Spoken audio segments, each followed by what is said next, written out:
आज की इस वीडियो में हम बात करेंगे ऐसे राइटिंग के बारे में। दोस्तों, जैसा कि आप सब लोगों की रिक्वेस्ट आई थी मेरे पास कि ऐसे राइटिंग के बारे में बताओ, ऐसे कैसे लिखना है और एक एग्जांपल लेके आओ ऐसे का। तो दोस्तों, आज की इस वीडियो में मैं बात करूंगा आपको ऐसे कैसे लिखना है, ऐसे का फॉर्मेट क्या होता है, किस टाइप से लिखना है, ऐसे लिखते वक्त आपको किन बातों का ध्यान रखना चाहिए और कौन कौन सी चीज़ें इंक्लूड करनी चाहिए और कौन कौन सी चीज़ें नहीं इंक्लूड करनी चाहिए ऐसे के अंदर। ये सब चीज़ें मैं आपको बताऊँगा। आज की वीडियो में हम सिर्फ ऐसे के फॉर्मेट के बारे में बात करेंगे और इसके आगे जो वीडियो लेके आऊँगा उसमें मैं आपको एक एग्जांपल लेके आऊँगा जिसमें बताऊँगा कि ऐसे लिखा हुआ पूरा एग्जांपल मैं खुद लिख के लाऊंगा और बताऊँगा कि कैसे लिखना है ऐसे। तो चलिए ऐसे के फॉर्मेट के बारे में बात करते हैं कि कौन कौन सी चीज़ें इंक्लूड करनी चाहिए, कौन कौन सी नहीं करनी चाहिए, ऐसे की बॉडी कैसे होनी चाहिए, ऐसे का डिस्क्रिप्शन कैसा होना चाहिए, ऐसे का इंट्रोडक्शन कैसा होना चाहिए और कंक्लूजन कैसा होना चाहिए। तो चलिए ये स्टार्ट करते हैं।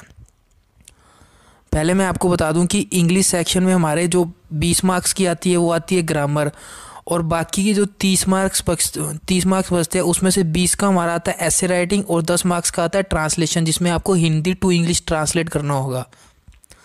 हरियाणा रीजन में है इसलिए हिंदी टू इंग्लिश ट्रांसलेट होगा। अगर पंजाब रीजन का एग्जाम होता तो पंजाबी टू इंग्लिश ट्रांसलेट करना होता। तो चलिए ऐसे पर मूव करते हैं। दोस्तों, ऐसे पर मूव करते हैं। ऐसे राइटिंग का जो फॉर्मेट है दोस्तों, तीन ऐसे जब हम लिखते हैं उसको 3 पार्ट में लिखते हैं। पहला हम लिखते हैं इंट्रोडक्शन ऐसे का, उसके बाद लिखते हैं हम ऐसे की बॉडी, या हम कह सकते हैं कि डिस्क्रिप्शन ऐसे का, बॉडी में पूरा ऐसे का डिस्क्रिप्शन लिखते हैं। उसके बाद हम लिखते हैं कंक्लूजन। तो ये चीज़ें आपको ध्यान रखनी है, 3 चीज़ें याद रखनी है ऐसे लिखते टाइम। पहले इंट्रोडक्शन लिखना है, उसकी बॉडी लिखनी है, फिर ऐसे का कंक्लूजन लिखना है। और सबसे बड़ी बात, ऐसे जो आपका लिखने के लिए आएगा वो आपको लिखना है 250 वर्ड्स का ऐसे लिखना है। ये चीज़ ध्यान रखनी है। आपका ऐसे 250 वर्ड्स का होना चाहिए, इससे कम नहीं होना चाहिए। ज़्यादा हो सकता है थोड़े बहुत वर्ड, लेकिन बहुत ज़्यादा भी नहीं होना चाहिए। फर्स्ट हमारे पास आता है इंट्रोडक्शन। दोस्तों, इंट्रोडक्शन जो आप लिखोगे वो आपको 20 से 30 वर्ड्स के बीच में लिखना है। ठीक है दोस्तों, इंट्रोडक्शन ना ज़्यादा बड़ा होना चाहिए ना ज़्यादा छोटा होना चाहिए। ऐसा भी नहीं कि एक लाइन का इंट्रोडक्शन लिख दिया। तो आपको ध्यान रखना है 20 से 30 वर्ड्स के बीच में आपको इंट्रोडक्शन लिखना है। अब इंट्रोडक्शन में क्या क्या इंक्लूड करना चाहिए वो देख लेते हैं।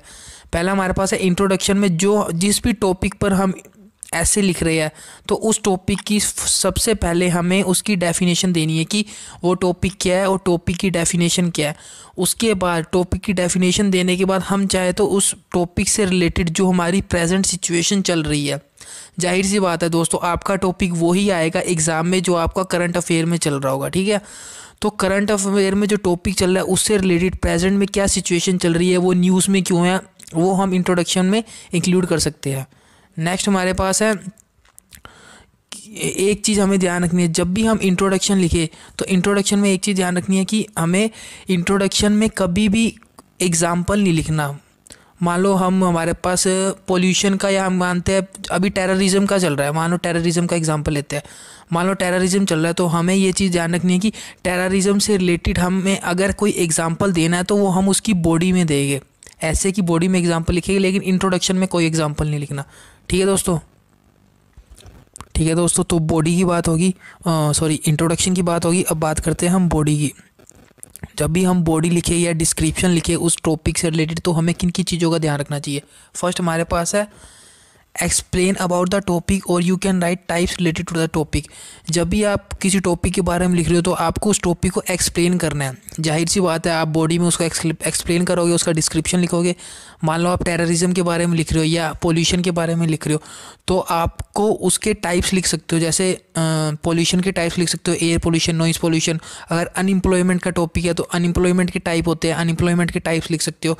तो जो टॉपिक मिला है उससे रिलेटेड अगर टाइप्स है तो आप उसके टाइप्स आप उस बॉडी में इंक्लूड कर सकते हो। ठीक है, नेक्स्ट हमारे पास आता है write causes related to the topic. उस टॉपिक से रिलेटेड जो कॉजेज है, मतलब किस कारण से वो टॉपिक हो रहा है। लाइक मैं बता दूं टेररिज्म है तो टेररिज्म के कॉजेज लिख सकते हो, क्यों टेररिज्म हो रहा है। पोल्यूशन के कॉजेज लिख सकते हो, क्यों पोल्यूशन हो रहा है। अनएम्प्लॉयमेंट के लिख लेते हो कि रीज़न क्या है, किस रीज़न के कारण अनएम्प्लॉयमेंट हो रहा है।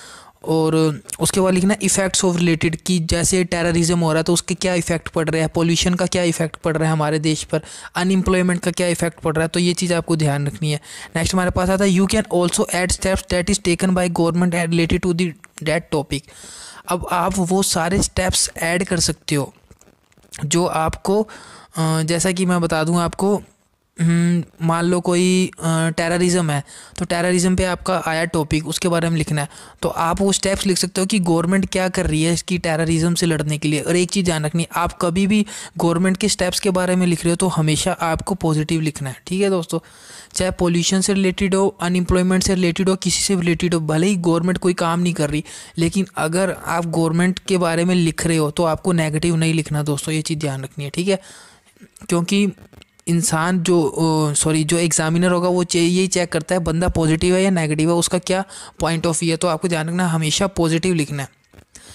आई होप आपको ये समझ आया होगा। तो नेक्स्ट इसके बाद हम बात करते हैं कंक्लूज़न की।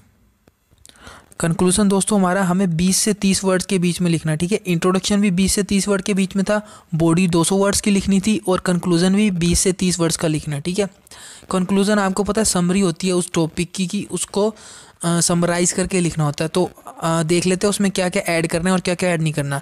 तो कंक्लूज़न शुड बी पॉजिटिव, जैसा कि मैंने आपको बॉडी में बताया वैसा ही कंक्लूज़न हमेशा आपका पॉजिटिव होना चाहिए। आपको नेगेटिव कंक्लूज़न कभी नहीं लिखना, ठीक है। जैसा कि पोल्यूशन है, पोल्यूशन बहुत ज़्यादा बढ़ रहा है और आप कंक्लूज़न में आके लिखते हो कि गवर्नमेंट को बिल्कुल स्टेप्स नहीं ले रही, इससे ये हो रहा है, इससे ये हो रहा है, ये सब आपको कंक्लूज़न में नहीं लिखना, ठीक है। हाँ, पॉजिटिव में इन द वे आप ये लिख सकते हो कि सजेशन दे सकते हो कि like government should do this, government should do this type of thing, या ऐसे ऐसे काम करना चाहिए, ये लिख सकते हो आप, लेकिन नेगेटिव नहीं लिखना। नेक्स्ट वर्ड हमारे पास आता है don't ask any question in the conclusion. Conclusion में आप कोई भी क्वेश्चन पूछ के अपना टॉपिक या ऐसे ख़त्म नहीं करोगे, ठीक है। कंक्लूजन में कभी भी आपका क्वेश्चन नहीं आता, कंक्लूजन में कभी भी क्वेश्चन इंक्लूड नहीं करना, ये चीज़ आपको ध्यान रखनी है। अगर आपको क्वेश्चन इंक्लूड करना है तो आप उसको इंट्रोडक्शन में क्वेश्चन पूछ सकते हो, ठीक है, और उसका आंसर आप उसका बॉडी में दे सकते हो, ठीक है। कंक्लूजन में कभी भी क्वेश्चन नहीं आएगा, ठीक है। उसके बाद हमारे पास आता है don't put any example in the conclusion. Conclusion में आपको एग्जाम्पल भी नहीं देना, ठीक है दोस्तों। एग्जाम्पल जितने भी देने हैं आप बॉडी या डिस्क्रिप्शन में उसके दे सकते हैं।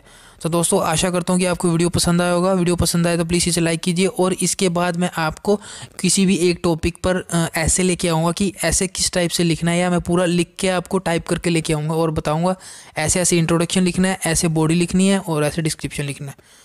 तो दोस्तों जो हमारे इस चैनल पर नए हैं वो हमारे इस चैनल को सब्सक्राइब कर लीजिए, ताकि डेली आपको Punjab and Haryana high court से रिलेटेड वीडियो मिलती रहे। धन्यवाद दोस्तों, आशा करता हूँ आज की वीडियो आपको पसंद आई होगी। धन्यवाद, आज के लिए बस इतना ही।